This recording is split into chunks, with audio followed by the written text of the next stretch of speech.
I would have fell in there. I mean, we got these on, but like, if you don't got these on, you. Yeah. I don't want to test these out. Yeah. Me neither. I don't want to go in there at all. Start panicking. I told him, well, don't even play in that baptism.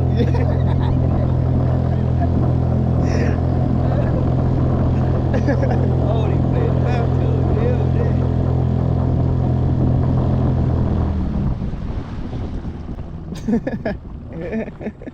Play around. I go to it, do what I gotta do. Ain't no playing around here. Go there, wash my tail and get the heck up out of there. Okay, we're gonna switch. So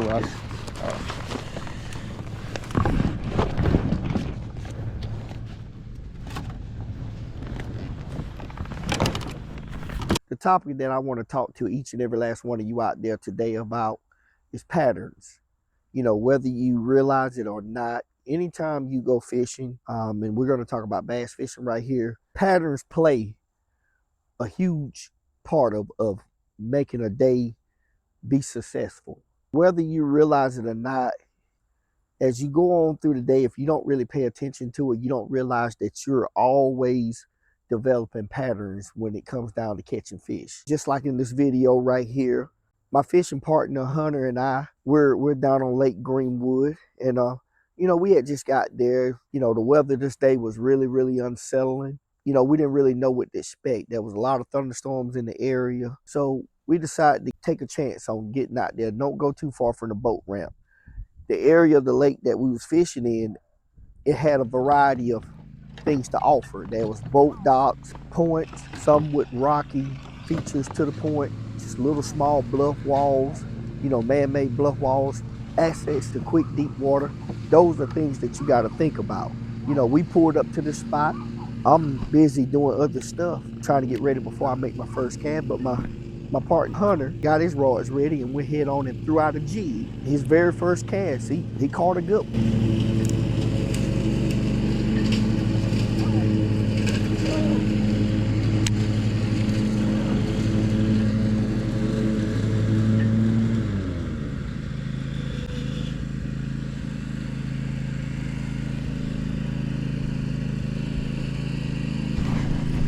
I got one already.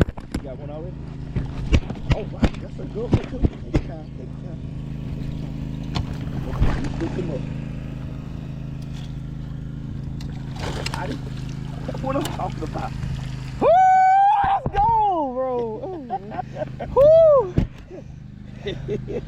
Woo! Let's go. Oh yes. Let's go. Yes, sir. I need a photo with that one. Yeah, put him out in front of the camera so you can see it. Oh, yeah. Hold on. That's what I'm talking about. Here, you can take a photo for me? Yeah. Phone a little broke, sorry. Okay.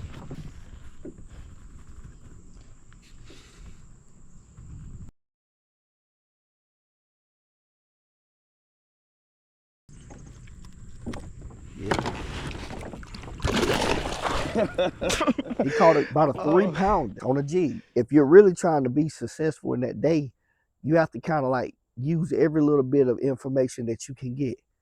You know, I didn't really have my vision on where he was throwing and that like that, but it kind of helps when you got somebody else in the boat. I asked him, I said, well, where did you throw? Where did you throw on that cast? And he told me that you know, he threw towards the boat dock, kind of like in the front part of the boat dock. Well, you know, even though it's just one fish, you just kind of keep that in the back of your mind. So it didn't really take long for us to get ran off the water by a storm. We kind of made the decision to kind of ride it out inside the truck. And I had a lot of problems getting off the water because that wind was coming from the side and my little light Pelican bass radar got blowed all over the place, y'all. I had a funny moment that happened while I was trying to get the boat back onto the trailer.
Well, after the storm blew over, we then decided to go right back out there, keeping in mind what, what little bit of clues I had gotten from him. And I'm, at the same time, I've been trying to teach him about certain things about catching fish. So I'm telling him, you pay attention to things like that, where you catch them at. Well, we went back out there, and before you know it, I hooked into another one, basically throwing at a boat dock in front of it or in the vicinity of the front.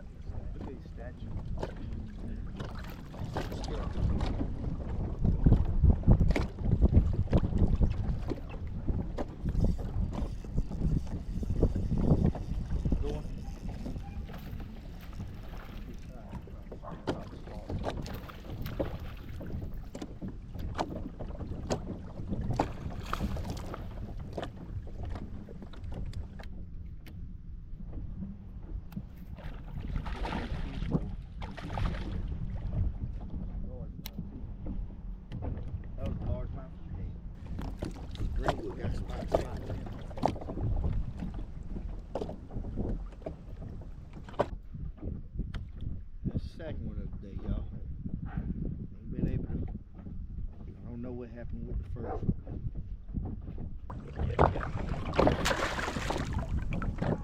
So that was two fish. It's an old saying that one fish may be just a coincidence, and two, you might be hitting on something. Three is a pattern. Well, it didn't take long before I actually caught my third fish. And I knew then it was in the same situation in and around the front side of the dock. So I take that as a pattern. Okay, there's three fish that we've caught at the front part of the dock closest to us because we're on a boat. And I'm like, so that's a pattern. That's a pattern that you can go from dock to dock or every other dock or whatever and duplicate possibly if you're in the area where a lot of fish are at. The first thing that I did when I got the first clue was I identified that he used the jig.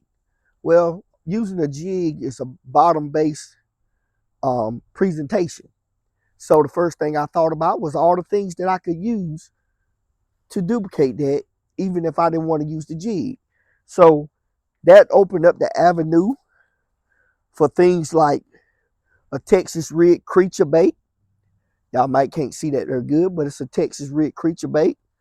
It also opened up the avenue for a jig that you all see me show just a minute ago, the finesse jig. Another bait that it kind of gave me an idea I could use was a shaky head. If I wanted to go more finessey, more finessier, okay. And the other thing that came to mind was the drop shot. Those were the main baits that came to mind when I thought about it. Well, I chose the drop shot. You know, it's the bait that I choose. It's one of my confident baits. And that's what I use to throw around the dock. So it's a good mixture. He's throwing a jig. He also had like he had a Texas rig, but it didn't have a weight to it. But it was a creature bait. So that gave us a good mixture. So I was able to catch two of them. One of them, I don't know why I didn't stop the camera or something like that, so you don't see the catch. But I was able to use that pattern that I slowly gathered information on. And if it wasn't for the lack of daylight left in the day, because we lost the hour going to the lake, we lost an hour to the rain and everything else, we probably could have had a really good day just sticking with that pattern or seeing if that pattern would hold up over time. And I really felt like it would. The other part about the pattern is also deciding or figuring out what part of the dock that they're on. Fish sometimes set up in the same spots, no matter how many docks it is. They're not going to be on every dock, but you can kind of find them in that same area, even on a dock that's down a ways from it.